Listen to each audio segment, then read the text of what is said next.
हाँसोको यात्रा नेपालको अर्थनैतिक उपचार नेपालका सहरदेखि गाउँसम्म प्रत्येक अनुहारमा एउटा कथा लुकेको हुन्छ र त्यो कथा प्राय एउटा हाँसोले बताउँछ।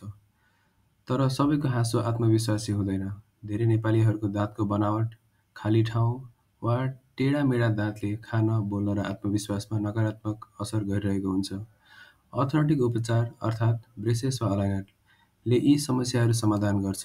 कहिले नेपालमा यसको सचेतना बढ्दैछ। पुरानो धातु अथवा मेटल ब्रेसेसदेखि आधुनिक क्लियर अलाइनरसम्म नेपालीहरूको हाँसो फेरिँदैछ।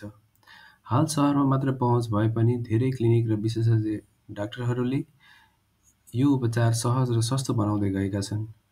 सिधा र स्वस्थ दाँतले आत्मविश्वास बढाउँछ, बोली सुधार्छ र जीवनमा पनि नयाँ अवसर ल्याउँछ।